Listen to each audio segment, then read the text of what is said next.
በስመ አብ ወወልድ ወመንፈስ ቅዱስ አሐዱ አምላክ አሜን። በስመ አብ ወወልድ ወመንፈስ ቅዱስ አሐዱ አምላክ አሜን። በስመ አብ ወወልድ ወመንፈስ ቅዱስ አሐዱ አምላክ ዘላለም ሥላሴ ቅዱስ የሆነው ጌታ አምላካችን ፈጣሪያችን መድኃኒታችን ኢየሱስ ክርስቶስ ስለማይነገር ስጦታው ክብርና ምስጋና አምልኮና ውዳሴ ለእሱ ይሁን።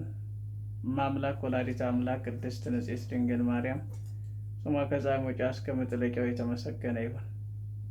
የዓለም ንጉሥ ኢየሱስ ክርስቶስ የተሰቀለበት መስቀሉ፣ ፍቅሩን የገለጸበት፣ ሥጋውን የቆረሰበት፣ ደሙን ያፈሰሰበት መስቀሉ ክብርና ምስጋና ለእሱ ይሁን።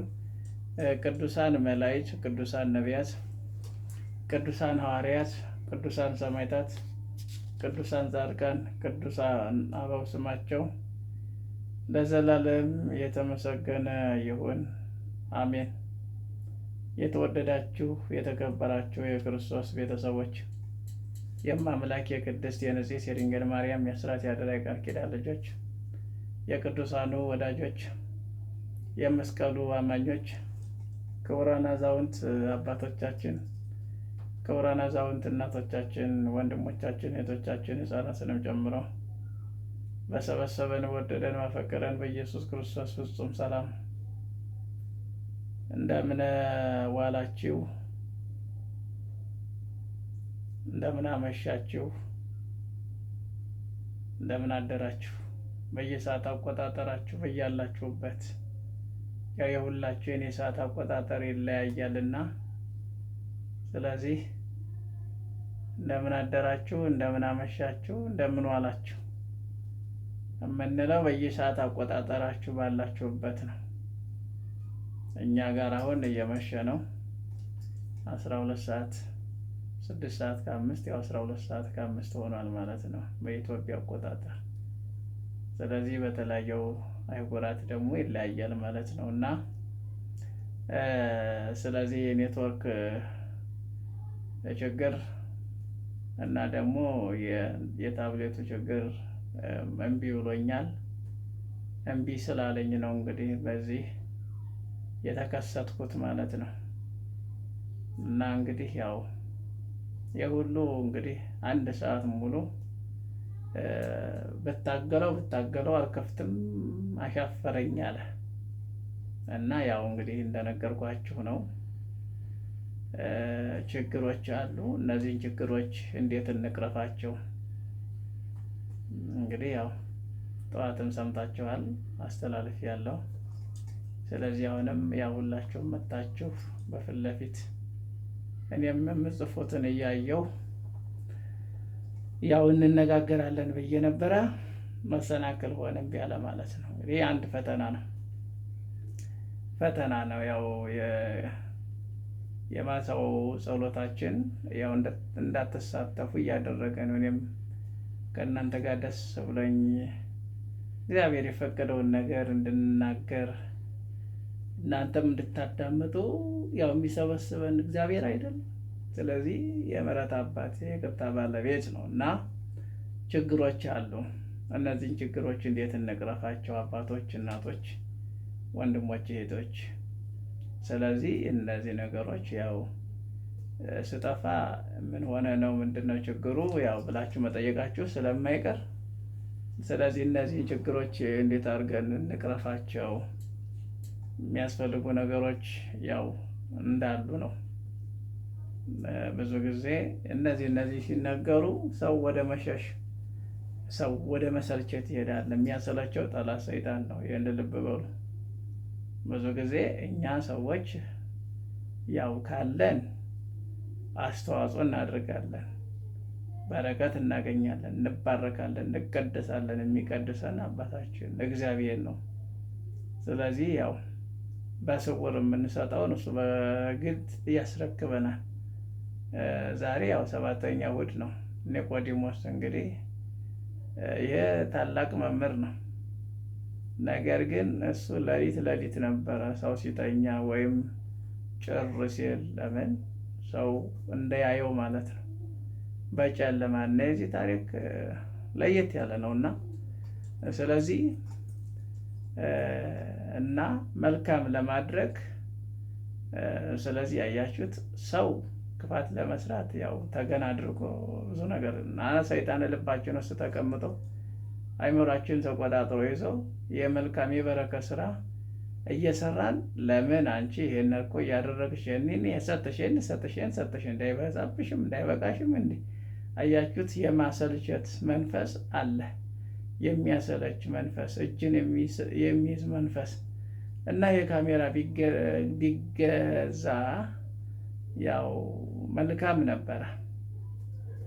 ሰዎች ለመልካም ነገር ቢያውሉበት የት በደረሱ ነበር። ለመጥፎ ግን እስከ ስንት ሚሊዮን ብር ይጠፋል በአሁኑ ሰዓት። ያው እንደምታዩት ነው፣ የሰው ልጅ እየጠፋ ነው፣ ህይወት እየጠፋ ነው፣ ሀብቱ እየወደመ ነው ያለው በአንድም በሌላ ሳይጠቀምበት ማለት ነው። እና ይሄ ደግሞ የነፍሳችን የምትድንበት የቅዱሳን በረከት የምናገኝበት ነው የሚተላለፍበት። ስለዚህ የካሜራ ቢገዛ የተሻለ ይሆናል ብዬ ነው። ያ እንግዲህ ያ ተብሌት ያኛው ነበር ደህና ቢሆንም ባይሆንም ያ ጥሩ ነው። አንደኛ ስለሆነ ይሄ እንደኔ የደከመ ነው፣ ተልካሻ ነው፣ በቃ እንደኔ አቅመ ቢስ የሆነ ነው። ስለዚህ ይሄ እምቢ እያለ እያስቸገረ ስለሆነ ያለው እና መነጋገር አለብን፣ መወያየት አለብን። ስለዚህ ተወያይተን የሚቀረፈውን ነገር መቅረፍ አለብን ማለት ነው። ይሄ ነገር ካልተቀረፈ አስቸጋሪ ነው ማለት ነው። ነገም ተነገ ወዲያም እንደዚሁ ነው የሚሆንብን። ስለዚህ አንድ ሰዓት ማለት እየታገልኩ ክፈት አትክፈት ድብድብ ያስኩ በቃ ከሰው ጋር የማወራ የሚመስለኝ ለምን ላብ እስከሚያልበኝ ድረስ በቃ ቆምኩ ብለው እና በዚህ ልመጣ የቻልኩት ወድጄ አይደለም። እና ይህን ነገር እንግዲህ ብትቀርፉት መልካም ነው። 50 ሎሚ ለ50 ሰው ጌጥና ሽታው ነው፣ ለአንድ ሰው ግን ሸክም ነው። ስለዚህ ከብደዋል ማለት ነው። ሩቅ መንገድ ቢሄድ ያው ይደክማል፣ ግን ለ50 ሰው ደግሞ ጌጥ ነው፣ ሽታ ነው። ይሄ ስለሆነ ይህንን ነገር እንትን ብንል ጥሩ ነው። ጠይቅ ያለው ግን ስጠይቅ ውድ ነው።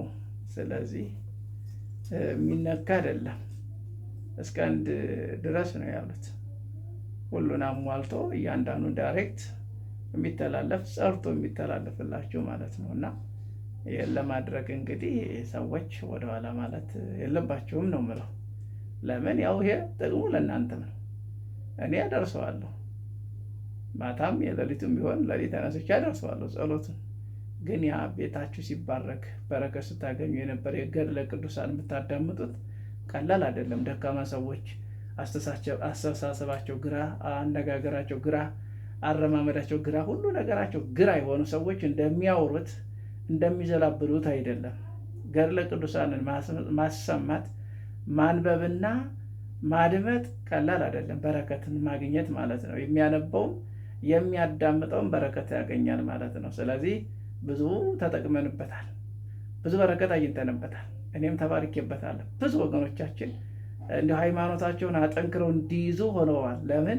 ቅዱሳን እንዴት ብርቱ እንደነበሩ፣ ጠንካራ እንደነበሩ፣ አስተዋይ እንደነበሩ፣ እምነታቸው በቃ በእግዚአብሔር ብቻ አምነው ሲጓዙ የነበሩት ቅዱሳን አባቶቻችን እናቶቻችን። ስለዚህ እነሱን ስናዳመጥ እንዴ የኔ ክርስትና ዝም ብሎ ነው እንዲህማ እንዲህ የለም መበርታት አለብኝ ብለን ስለዚህ ብዙዎቻችን እንድንበረታ ሆኗል ማለት ነው። እና ይህን የምታዳምጡት ያው ሳነብ ነው። ካላነበብኩት ወደ እናንተ ካላስተላለፍኩት ለእኔ ብቻ ከሆነ አታዳምጡትም ማለት ነው። ስለዚህ ይሄ ነገር መቀረፍ አለበት። ይሄ ነገር እንግዲህ አባቶች፣ እናቶች፣ ወንድሞች፣ እህቶች ይህንን ማድረግ ይጠበቅባችኋል ማለት ነው።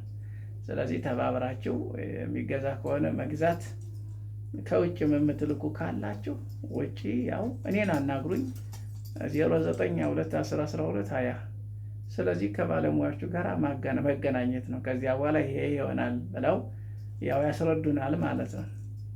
እና ትናንት ጠይቄያለሁ። ትናንት ያው ቀጨኔ መድኃኔዓለም እዚያው ነው ያደርኩት ማለት ቆሜ።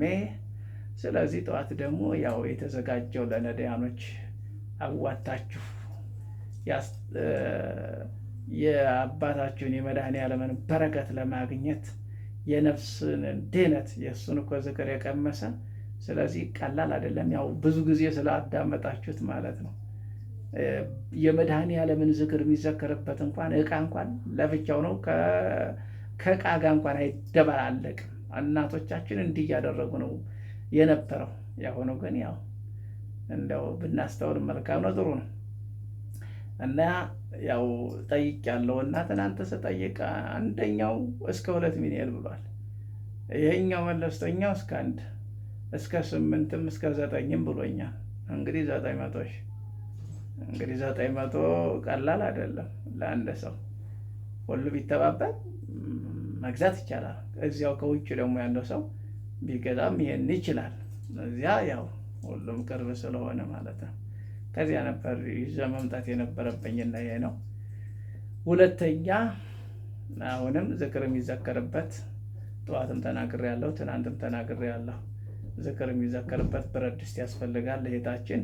እኔም የተቻለኝን ላዋጣ 9 ወር 10 ወር ስመጣ 1 ብረት ድስት ይዤ እመጣለሁ እላለሁ። ግን 10 ወር ላም አለኝ በሰማይ ነው ወተቷንም ሳላይ የሚባል ተረት አለ አይደል?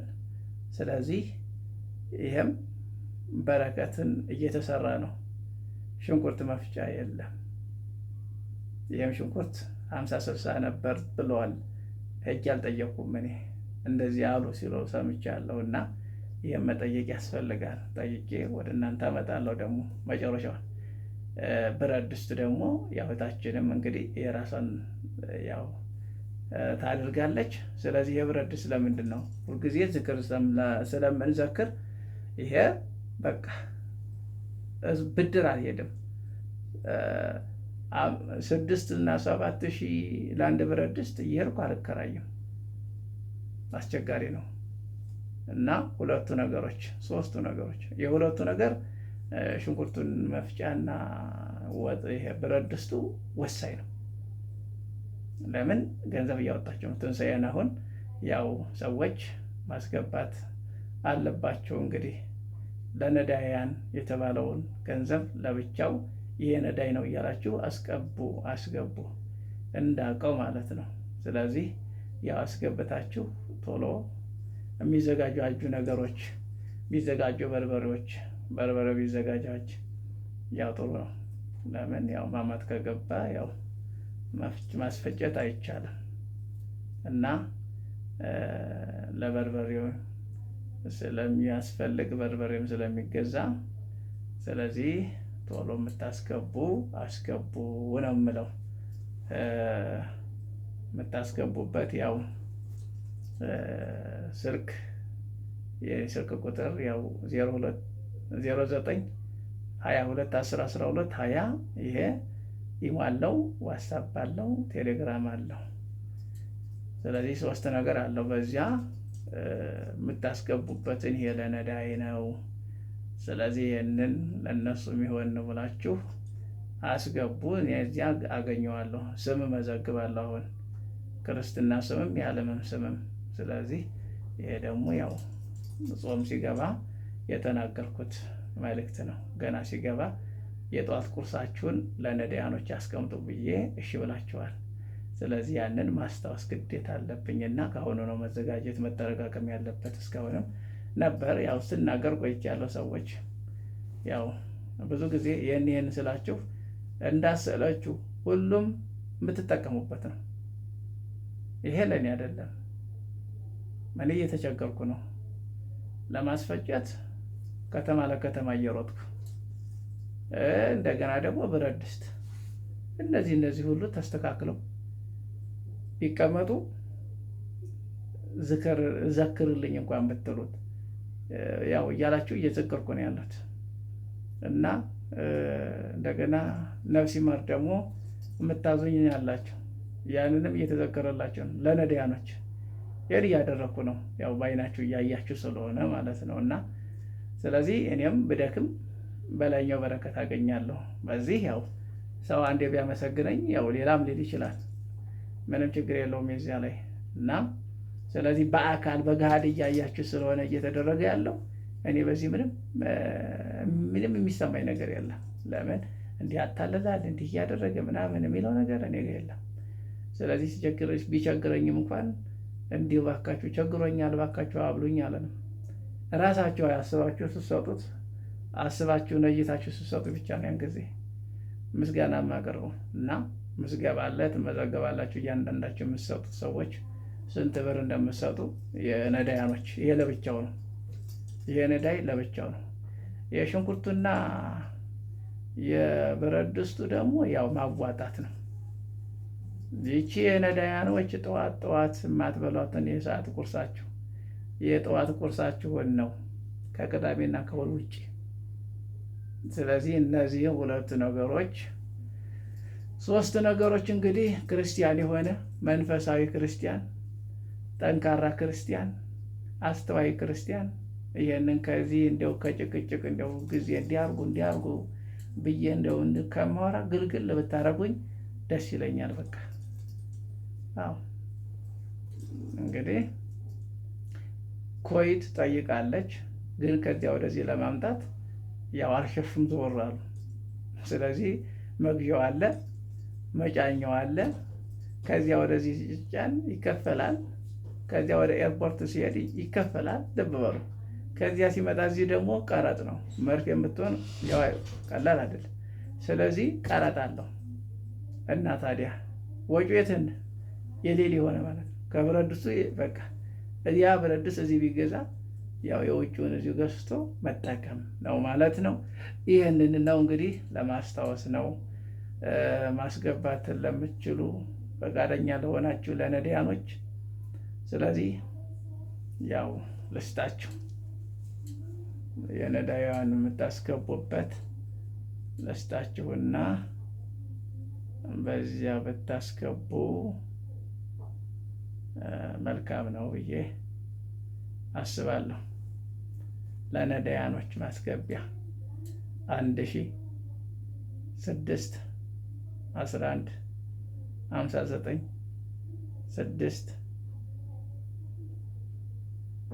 ይቅርታ 1061 15 93 6 12 ይሄ ያው በእኔ ስም ነው። ያው ገብረ ጊዮርጊስ ብላችሁ ማስገባት ትችላላችሁ። ለነዳያኖች ወዲያው ወጥቶ የሚገዛበትን ነገር ወደዚያው እንዲገዛ ማለት ነውና 1061 15 93 6 12 ንግድ ባንክ ነው። ይሄ ነው። አይ እንዲያው ስልክ ስጠን ካላችሁ ደግሞ ስልክ ደግሞ ያው 0922101220 ይህንን ልልክላችሁ እችላለሁ፣ ልሰጣችሁ እችላለሁ ማለት ነው። እና ይህን ይመስላል ባጭሩ ማለት ነው። እና እንግዲህ ያው ዛሬ ኒቆዲሞስ 7ኛው እሑድ ላይ ነው ያለ ነው እና እግዚአብሔር ይመስገን ሳምንት ሆሳዕና ነው። ከዚያ በኋላ ሕማማት ነው። ምንም ነገር ሳናዘጋጅ ነው ያለው። እንግዲህ በ11 ሰዓት ሁሉም ይሳተፋል ብዬ እገምታለሁ። ሁሉም ያው ጠብ ሲያደርገው ይሞላል። አንድ በሬ ገዝቶ አንድ ሺህ እንጀራ ወይም 2000 እንጀራ አዘጋጅተው፣ ስለዚህ አልጫ ቀይ አድርጎ የተራቡትን ነዳያኖችን ስናበላ አቤት ነፍስ እንዴት ነው የምትረካው! ለዚህ ነው እና እንግዲህ እንድንሰራ እግዚአብሔር ይርዳን። እና ያው ኒቆዲሞስ አዋቂና የእስራኤል መምህር ነበር ይላልና ዮሐንስ 3:10 ላይ መድኃኒታችን በቤተ መቅደስ ባደረገው ተአምራት ያው ኒቆዲሞስ ተማርኮ ነበር። በሚያደርገው መልካም ስራ ማለት ነው። በጎ ነገር ሲያደርግ በዚህ ተማርኳል። አሁን ሰዎች መልካም ነገር ስናደርግ ጠላት እንደሚቀናብን፣ መልካም ነገር ስንሰራ ለምን ትሰራላችሁ የሚል ሀሳብ ነው የሚመጣብን። ነገር ግን ይህንን የሰይጣንን ሀሳብ ወደ ጎን በመተው የመንፈስ ቅዱስን ሀሳብ በመቀበል ውጤታማ እንሆናለን። በመንፈስ ቅዱስ ነው መማረክ ያለብን ማለት ነው። ዮሐንስ 2:13-23 የተቀመጠ ቃል አለ እና ኒቆዲሞስ ፈሪሳውያንን ፈርቶ የአይሁድን አለቃም ስለሆነ አይሁድ ከሚቃወሙት መሲህ ጋራ ከታየ ሊቃወሙ ስለሚችሉ በሌሊት እንጂ በመዓልት በጨለማ እንጂ በቀን ወደ መሲሁ መሄድ አልቻለም። ዮሐንስ 3:1 ላይ ማለት ነው። አያችሁት እንግዲህ እነሱ ከሚጠሉት እነሱ ከሚቃወሙት ጋ ነው፣ በቀን አይደለም። ስለዚህ ጨለማውን ተገን አድርጎ ነው። መምህር ነው፣ አዋቂ ነው። ለምን እሱን የሚጠሉት ኢየሱስ ክርስቶስን የሚጠሉት ሰዎች እንዳያገኛቸው ተደብቆ ከነሱ ሌሊት ነበር የሚሄደው። እንደ ኒቆዲሞስ ይገርማል እኮ። እና በመሆኑ በጨለማ ወደ እውነተኛው ብርሃን ወደ ክርስቶስ መጣ። አያችሁት? በጨለማ ወደ እውነተኛው ብርሃን ወደ እውነተኛው ክርስቶስ መጣ። አሁን ዛሬ ከብርሃን ወደ ጨለማ ከእውነተኛው አምላክ ወደ ሐሰተኛው ፍጡር የሚሄድ ሰው ብዙ ነው፣ ቆም ብሎ ስላላሰበ ማለት ነው። እና ይሄ ግን በጨለማ ወዴት ነው ሄደው? ወደ ክርስቶስ፣ ወደ እውነተኛው ብርሃን። እውነተኛው ብርሃን ክርስቶስ ነው። ስለዚህ ጨለማን የሚያስወግደው እና በጨለማ ሄደ። ወዴት ነው ሄደው?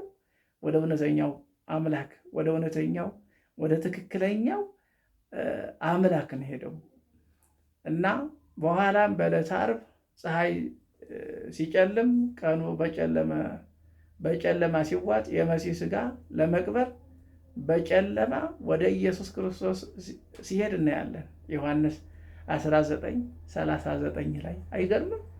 እንግዲህ በጨለማ ነው ይሄ ጨለማ። አያችሁት? በጨለማ ወደ እውነተኛው ብርሃን ሄደ፣ መጣ። አሁንም በዕለተ ዓርብ ክርስቶስ ሲሰቀል እንግዲህ ዓለም በጨለማ ተውጣለች። ፀሐይም የክርስቶስን እርቃኑን አላሳይም በማለት ነው። እርቃኑን አላሳይም። ስለዚህ የፈጣሪን ከዋክብትም ወድቀዋል፣ ጨረቃም ደም ሆናለች። እንግዲህ ፈጣሪን ይህን ሁሉ ሲያደርግ እነዚያ ግን አያምኑም። እነኛ ከባዶች ናቸው፣ ክፉዎች ናቸው። እና በማታ የተማረውን የትምህርት ልብን ነክቶ ነበርና የክርስቶስን ትምህርት እና ታምራትን አይሁድ ሲቃወሙት እርሱ ክርስቶስን ይደግፍ ነበረ። አያችሁት? ዮሐንስ 7:5 ላይ ማለት ነው። እነኚህ ተቃዋሚዎቹ ይቃወሙት ነበረ ክርስቶስን፣ ይሄ ግን ደግሞ ይደግፍ ነበር። እንግዲህ አያችሁት? በተቃዋሚት መካከል ይሄ መገኘቱ ቀላል አይደለም። ከማያምኑት ውስጥ ይሄ መገኘት ቀላል አይደለም። ስለዚህ እነኛ ይቃወሙታል፣ ይሄኛው ግን ደጋፊ ነበረ። በተማረው ኒቆዲሞስ ክርስቶስን ወደ ኢየሩሳሌም ሲመጣ ሊያነጋግረው ቀረበ። ምልክቶቹንም ቢያምን አምላክነቱን አልተቀበለም ነበረ። ኒቆዲሞስ ትንቢትን፣ ነቢያትን የማንበብ ዕድል የነበረው ሰው ሆኖ ሳለ ክርስቶስን የሚያስተምረውን ትምህርት ለማመን ለመቀበል ባለመቻሉ ጌታችን የአይሁድን መምህር ስትሆን ይህንን አታውቅምን ብሎ አለማወቁን ገለጸ። አምላክ ነዋ፣ ፈጣሪ ነዋ። አለማወቁን ገለጸ። ወይም ውዳሴ ከዘለፋ ተናገረ። የአይሁድ መምህር ብሎ ውዳሴ፣ ይህንን አታውቅምን ብሎ ዘለፋን ተናገረ። እንግዲህ አንዳንድ ሰዎች የሚናገሩበት አነጋገር አለ አይደል? እንደ አንተ ይህን አታውቅም እንደ ይህንን ተብሎ ይነገራል እኮ አይደል? ስለዚህ አለማወቁ እንግዲህ ያው የተማረ ነው፣ እንግዲህ የእነኛ ሊቃውንት ነው፣ የበላይ ነው። ነገር ግን ይህንን አለመቀበሉ፣ አምላክነቱን አለመቀበል ነበር እና አምላክነቱን፣ መምህርነቱን፣ መድኃኔ ዓለምነቱን ገለጸለት። አያችሁት? ሰው ልቡ ሲመለስ፣ ለቃሉ ሲገዛ፣ ሲታዘዝ እግዚአብሔር ይገልጻል። ብዙ ጊዜ ኃይልን የሚሰጠን ብርታትን የሚሰጠን እንድንጠነክር የሚረዳን ከልባችን ስናምን ነው። እኛ ደካሞች እንኳን ብንሆን እግዚአብሔርን የምናምን ከሆነ ኃይል ይሰጠናል። ምንም ኃጢአታችን ቢበዛ ብንበድልም እንኳን እግዚአብሔር መሐሪ ነው አይደል? ይቅር ይለናል ማለት ነው። ዮሐንስ 3:2 ዮሐንስ 3:14-18 ዮሐንስ 13:13-15 ማቴዎስ 23:8 ላይ የተቀመጠ ቃል አለ። እያንዳንዱን በዝርዝር ብናየው ይረዝማል። ስለዚህ ገብታችሁ ማየት ትችላላችሁ ማለት ነው። እና ኒቆዲሞስ በኦሪት የእርግማን ምልክት እንደሆነ በሚያውቀው መስቀል በረከትን እንደሚመጣ የናሱን እባብ ታሪክ ጠቅሶ መድኃኒታችንን ተናገረ። ዘኍልቍ ኦሪት ዘኍልቍ 21:8 ገላትያን 3:13 ሁለተኛ ቆሮንቶስ 5:21 ዮሐንስ 3:14-15 የተቀመጠ ቃል አለ። ይህንን የሚያብራራ የሚገልጽ ለኒቆዲሞስ ካስተማረው ትምህርት ውስጥ ኒቆዲሞስ ያስቸገረው ወይም የከበደው ሁለተኛ መወለድ የሰው ልጅ ያስፈልገዋል የሚለው ትምህርት ነበር። አያችሁ፣ ዳግም መወለድ እንዴት የሆነ እያሰበ እያወጣ ነበር። ሰው ከተወለደ በኋላ እንዴት ተመልሶ ወደ እናቱ ማህፀን ገብቶ እንዴት ሊወለድ ይችላል እያለ የከብዶት ነበረ። ከባድ ነው አይደል? ስለዚህ መድኃኒታችን ከስጋ የተወለደ ስጋ በመንፈስ በመሆኑ ሰው ከመንፈስ መወለድ መቻል አለበት ብሎ ባስተማረው የኒቆዲሞስ ከሚያውቀው ምድራዊ ልደት ጋር አመሳስሎ ሰው ካደገ በኋላ እንዴት ከእናቱ ሊወለድ ይችላልን አለው። ጌታ ግን ከውሃና ከመንፈስ ትወለዱ ዘንድ እላችኋለሁ አለ ብሎ በጥምቀት የሰው ልጅ የእግዚአብሔር ልጅ እንድንሆን ተናገረ ማለት ነው። ሰው ከውሃና ከመንፈስ ቅዱስ ካልተወለደ ስለዚህ ምንም ማድረግ አይቻልም ማለት ነው። መዳን አይቻልም ማለት ነው። እና ይሄ ከብዶታል፣ ለኒቆዲሞስ ከብዶታል፣ የከባድ ነው። እና መድኃኒታችን በወንጌል እንዳስተማረው መንግስት እግዚአብሔርን ለመውረስ ሁለተኛ መወለድ ያስፈልጋል። እንግዲህ መድኃኒታችን በወንጌል እንዳስተማረ መንግስት እግዚአብሔርን ለመውረስ ሁለተኛ መወለድ ያስፈልጋል። አንድ ሰው በስጋ ከወላጆቹ ሳይወለድ በዚህ ዓለም መኖር እንደሚችል እንዲሁም ከእግዚአብሔር የተወለደ እንደዚሁም በመንፈሳዊ ዓለም መኖር አይችልም። የሰው ልጅ በእግዚአብሔር ምሳሌ ቢፈጠር በኃጢአት በመውደቅ የሰይጣንን ሐሳብ በመቀበሉ የእግዚአብሔር ልጅ መሆኑ ቀርቶ የሰይጣን የግብር ልጅ ሆኖ ዘሩን በምድር ላይ በሚታካበት ጊዜ የመጀመሪያው ነፍሰ ገዳይ ድንጋይ ወርዋሪው ልጁ ቃኤልን በጥንት ጠላታችን በነፍሰ ገዳይ በዲያብሎስ አምሳል ወልዶ ነበር። ዮሐንስ 8:44-46 የተቀመጠ ቃል አለ። ሴትም ቢሆን ከመንፈሳዊ ምውት ከአዳም በመወለዱ ምውት ነበረ። የአዳም ልጅ ሁሉ በአዳም ከሞት ስር የወደቀ መዋቲ በመሆኑ በሕይወት ለመኖር የእግዚአብሔር መንግሥት ለመውረስ በወንጌል በጥምቀት በእምነት ከእግዚአብሔር መወለድ ግድ ነው። ስለዚህ ሁለተኛ መወለድ ከአሮጌ ሰው ጠባይነት ባህሪ መጣል አዲሱን ሰውነት ክርስቶስን መልበስ ግድ ነውና፣ ዳግመኛ ደካማ ባህሪ በቃሉ ሻር ከሱ ተወለደ።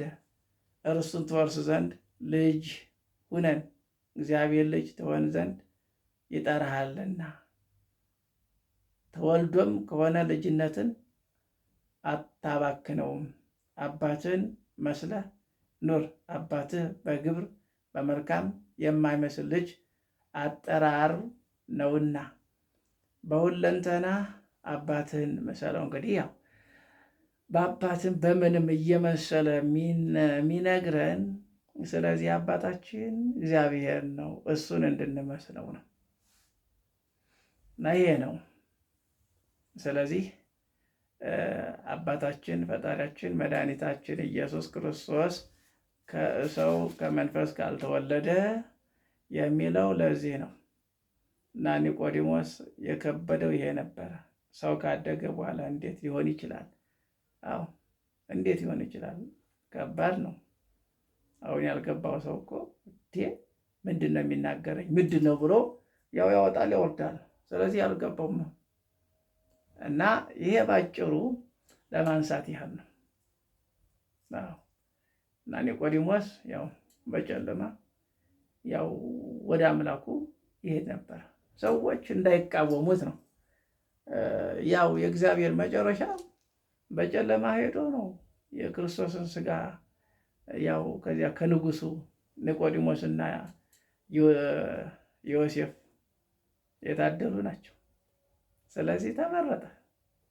ያው ብዙ ጊዜ ሰዎችን ለማዳን ሲፈልግ እግዚአብሔር ምክንያት ይፈልጋል። አያችሁት? ሰው ከሰው ጋር አሁን ብዙዎቻችሁ ከጓደኛ ከጓደኛ ትነጋገሩና ንስሐ ለመግባት ትበቃላችሁ ማለት ነው። ብዙዎች እንዲህ እያደረጋችሁ ነው ያላችሁ። ይሄ ነው የገባውን ሰው እንዲገባ እንዲረዳ ማድረግ ቀላል አይደለምና እና ዝርዝሩ ሰፊ ነው። እኔ ባጭሩ ነው ያነሳሁት፣ ጥቅሶቹን እናንተኖችን ያነሳሁት።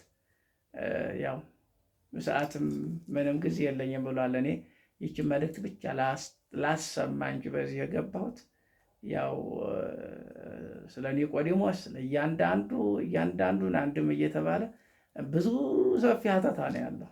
እኔ ግን ያው ጥቅሶችን ምኖችን ያስቀመጥኩት ባጭሩ ነው የገለጥኩት፣ ባጭሩ ነው እና ያው እግዚአብሔር ይመስገን ለዚህ ያደረሰን አባታችን ነውና እሱ በጨለማ ወደ ክርስቶስ ይሄን ነበር። ዛሬ ሰው በጨለማ ምን ይሰራል? በጨለማ ምን ያደርጋል? ብዙ ነገር ያደርጋል። ብዙ አለው። እያንዳንዱ ቢፈታ ብዙ ነው። አንድም እያለ ሲሄድ ብዙ ነው እና ሰዎች ከብርሃን ወደ ጨለማ የሄዱ ሰዎች የሉም። በአሁኑ ሰዓት በየፌርማታው ሲንደባለሉ ሲጮሁ እናያቸዋለን። ልክ የጸደቁ መስሏቸዋል። የለም ወዳጅ፣ እንደዚህ ብሎ ጽድቅ የለም። እንኳን እንደዚህ እየዘለሉ እየጨፈሩ እየተመጻደቁ አልቅሶም ተንበርክኮም ጾሙም ጸልዩም በሆነ። ስለዚህ እግዚአብሔር ሲፈቅድ ልብ ሲበራ ሁሉ ነገር ይገለጣል ማለት ነው። ተገለጠለት በኋላ እያንዳንዱን ገለጠለት፣ ራሱን አምላክነቱን መድኃኔ ዓለምነቱን ገለጠለት። አያችሁ፣ ሰው ሲቀርብ እግዚአብሔር እኮ ወደ እኔ ቅረቡ የሚለው እኮ ዝም ብሎ አይደለም። ወደ እሱ ስንቀርብ ልባችንን ክፍት አድርገን ልባችን ጽድት አድርገን ስንቀርብ የምንፈልገውን ነገር ይከፍትልናል፣ ያበራልናል ማለት ነው። እሱ ደግ አምላክ ነው፣ እንደ ሰው አይደለም። እንደ ሰው ዝም ብሎ እንደው እንደዚህ አይደለም። ስለዚህ አምላካችን ደግ አባት ነው፣ ቸር አባት ነው እና ይህን ደግ ቸር አባት አምላካችን እኛም አምልከ ነው። ስለዚህ በጨለማ ወደ ክፋት፣ ወደ ኃጢአት፣ ወደ በደል፣ ወደ ምናምኑ ከመሄድ ይልቅ ወደ ክርስቶስ ብንገሰግስ አሁን ጨለማ ነው ለምን ትነሳለህ? አሁን እኮ ጊዜው ሰዓቱ ገና ነው እኮ ለምን ተኛ የሚል መንፈስ ነው ያለው በእኛ ላይ። እንዲህ ያለውን መንፈስ መቃወም፣ እንዲህ ያለውን መንፈስ ማሸነፍ፣ እንዲህ ያለውን መንፈስ መጻረር ይጠበቅብናል እና የተወደዳችሁ የክርስቶስ ቤተሰቦች እንግዲህ ተዘግቷል የለም እንዳትሉ በማለት ነው በዚህ የገባሁት። ስለዚህ ለመግለጽ ነው እነኝህን የሽንኩርቶቹን የምኖችን ነገር እምቢ እያለኝ እያስቸገረኝ ነው በጣም። አንድ ሰዓት ታገልኩት አልከፍትም ያለኝ ለዚህ ነው እና ይህንንም ዝም ብዬ ለማስታወስ ነው ያነሳሁት እንጂ ትምህርቱ ሰፊ ነው። ትምህርቱ ሰፊ ነው። እኔ ላይ ለዋን ብቻ ነው አንስቼ የተናገርኩት እና ስለዚህ ሳምንት ደግሞ ሆሳዕና ነው። ከዚያ በኋላ ማማት ገባ። ያው እንግዲህ ውጭ ያላችሁ ትሰራላችሁ። እንግዲህ ምን ማድረጋቸው ነው? ሰው ቤት ነው ያላችሁት። እንኳን እዚህ ያላችሁ ቀርቶ እዚህ ያሉት ይሰራሉ። ገባ ነው እና ስለዚህ በርቱ፣ ጠንክሩ። የነገርኳችሁን ይህንን የነዳያኖችን ያው ተግባር ላይ አድርጉት። ያው ቶሎ መስጠት አለባችሁ። ከጸደቁ አይቀር ይንጋለሉ በጀርባ አይደለም። አሁንም እደግመዋለሁ 1061 15 93 1 12 የንግድ ባንክ ነው። ስለዚህ ስልክ ቁጥርም ያው 0922 10 1220 በዚህ ያው መላክ ማስገባት ትችላላችሁ። በዚህ ስሙንም ምኑንም በሱ ካልያዛችሁት እኔን ጠይቃችሁ እኔንም ድምፅ አስቀምጡልኝ፣ በቴሌግራም በዋትሳፕ አስቀምጡልኝ። ከዚያ እኔ እናገራለሁ ማለት ነው። እና እግዚአብሔር ከሁላችን ጋር ይሁን። የበረከት አባት የሰላም ባለቤት አባታችን ፈጣሪያችን ሰላሙ ፍቅሩ ለሁላችን የሚያድለን የሰማነው በዝነ ልቦናችን አምላካችን ያሳድርብን፣ ያውልብን፣ ለቃሉን ተገዢ ያድርገን። አሜን። መሐሪው ደጉ ቸሩ አባታችን ምሕረቱን ቸርነቱን ይላክልን። ይሄ ነው እንግዲህ። እግዚአብሔር ከሁላችን ጋር ይሁን። እንግዲህ ደግሞ ጾሙን ለብርሃነ ትንሣኤው በሰላም በፍቅር በአንድነት በሃይማኖት እንድንደርስ በመግባባት በመደጋገፍ እንድንደርስ እግዚአብሔር ይርዳን። ስንደርስ ደግሞ ያው እኛም ስንበላ ነዳያኖችም እንዳይራቡ እንዳይጠሙ በዚህ ዕለት እኛ ደግሞ የጠዋትን ቁርሳችንን ለነዳያኖች ብራብ አበላችሁኝ፣ ብጠማ አጠጣችሁኝ፣ ብራቆት አለበሳችሁኝ፣ ብታስሩ አስሆናችሁ አስፈታችሁኝ የሚለው እሱ ታስሮ አይደለም። የታሰርነውን የሚፈታ በሰይጣን እስራት በብዙ አይነት በብዙ ነገር የምንታሰር ሰዎች የሚፈታ አምላክ ነው። ብንራብ የሚያበላን ነው። ሰውን ያዘልናል። እግዚአብሔርን ካይልም መጥተው ሰውን የሚያዘው የተቸገረን ትረዳላችሁ። ያው እናቶቻችሁ እየረዳችሁ አይደለ አሁንም ያላችሁት። ስለዚህ ይሄ ቀላል ስጦታ ቀላል አድርጎት አይደለም፣ ተቀባይነት አለው በእግዚአብሔር ዘንድ። ስለዚህ ያው ተቀባይነት አለው። ነፍሳችን የነፍስ ስራ ነው እየሰራን ያለው ነው። እኔም እናንተ እንድንጸድቅ ነው ሁላችንም እና ይሄ ነው። እግዚአብሔር ሁላችንም ይባርክ፣ በቸርነቱ በምሕረቱ ይጠብቀን። የሚፈታተናችሁ ጠላት እንዳሰጡ የሚጻረራችሁ ጠላት ከእግራችሁ በታች ወደቅ። አይኑ ጨለማ እግሩ በአንደበቱ ዲዳ ሆኖ ይታሰር። የአጋዕዝተ ዓለም የቅድስት ሥላሴ ስልጣነ መለኮት ይሰረው። እግዚአብሔር ከሁላችን ጋር ይሁን። በርቱ።